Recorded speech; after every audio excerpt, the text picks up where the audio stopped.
Alright, so moving on to conservation of momentum.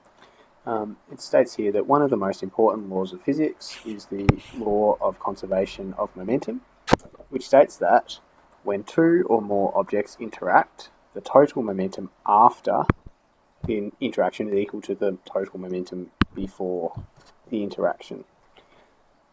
Okay, and so the paragraph below that just relates this to Newton's third law.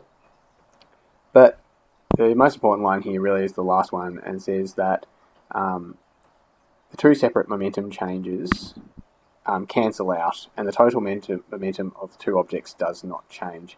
So basically, within a system, all the momentum before is equal to the momentum after.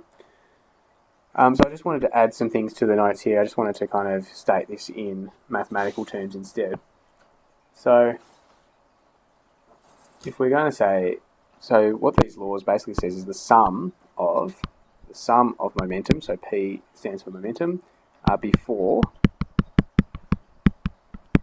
is equal to the sum of all the momentums after a collision. Okay, this is sigma here.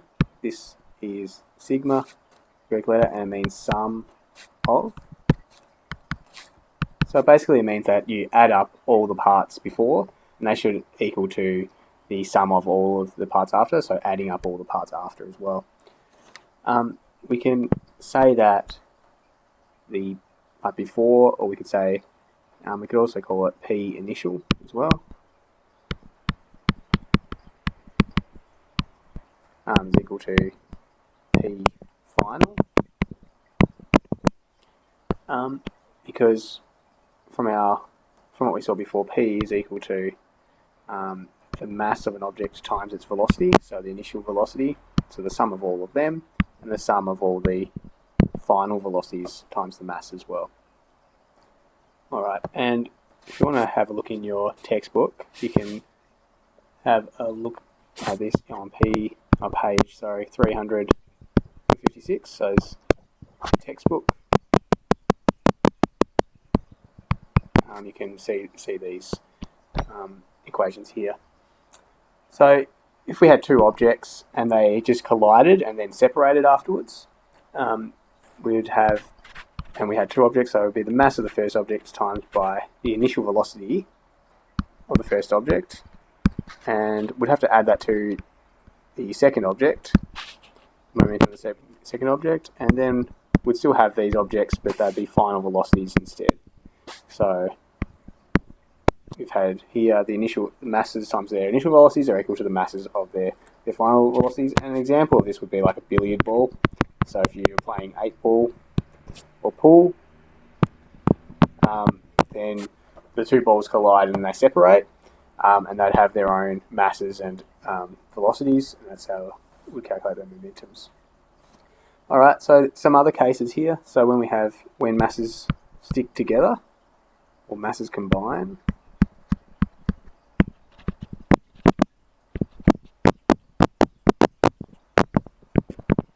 so when they combine, we have another case here, and you can find this on page 358 of your textbook. So when masses combine, we might have M1U1 plus M2U2, and they'd combine into, we can call it the third mass, M3, and they just have a final velocity together. So basically what they're saying here is they stick together after a collision, and then they have a combined mass and the same velocity because of that combination. Our last case here will be for explosions. So an explosion might be when you have, like, if you have a bomb that's considered one mass and then that breaks off into multiple bits. This is on page 359. Oops. Let's go and do that.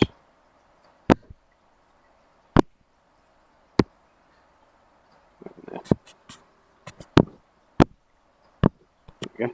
359. So in your textbook. So for explosions, we will have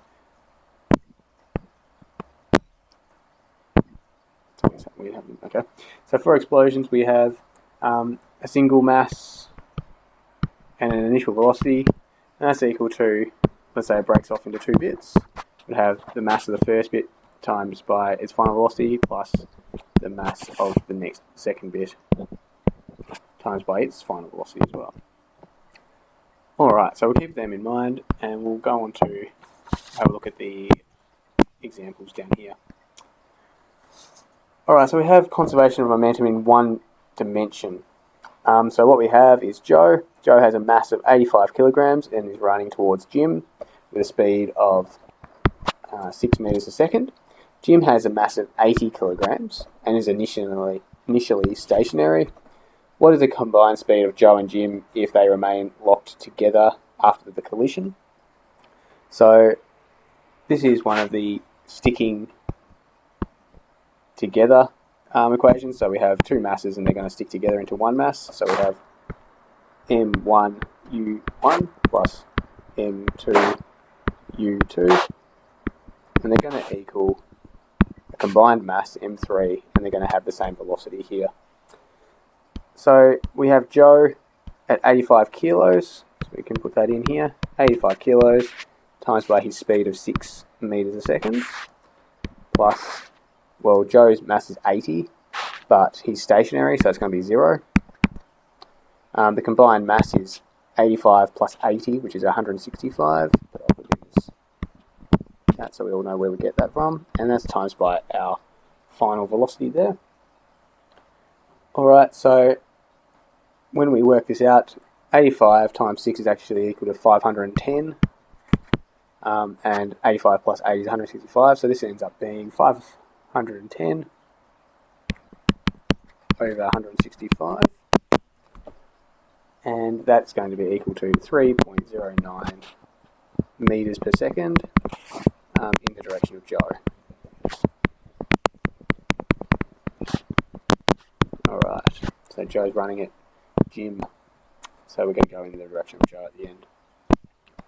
In part 2, this time Jim decides he wants to run back at him. He's not going to just take it again. So what is the final speed of Joe and Jim if in fact Jim is running towards Joe with a speed of 8 meters a second before the collision here? Okay, so we have, this was Joe here and Jim here. So similar, so we can start it off in the same way. So the initial masses, or the two masses times out by the initial velocity, again equals their combined masses times velocity. So we have now, again, 85 times 6 plus our mass of 80. But just notice here, if we're assuming that 6 meters a second is positive, it's going in that direction, then our 8 meters a second is negative because it's going in the opposite direction, so it's going to be minus 8. And we have 165 times by V3. Alright, and so this ends up being 510 minus 640 is equal to 165 times V3. So therefore, the velocity, final velocity, is going to be equal to negative 130 over 165, which to three significant figures is equal to negative 0.788 meters per second. Oops.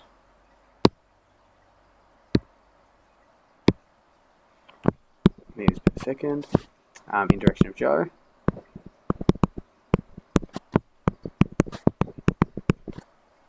Let's see if I can just put in a couple of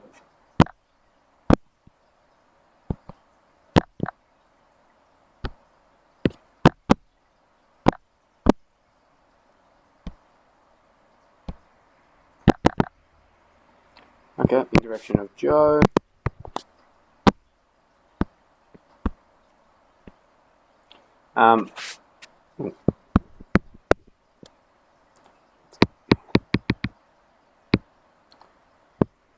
Okay, that's odd.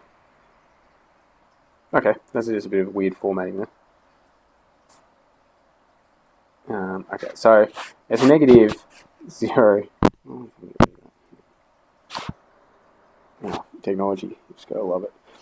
Anyway, so it's negative 0.788 0.788 meters a second in the direction of Joe, so negative Joe, so therefore V3 is also equal to a positive 0.788 meters per second in direction of Jim. Because if it's if Joe was going this way and Jim was going that way, so negative Joe is just equal to positive Jim. All right. Good stuff. Okay, so I might just end this video here, and I'll do the next problem in the next video.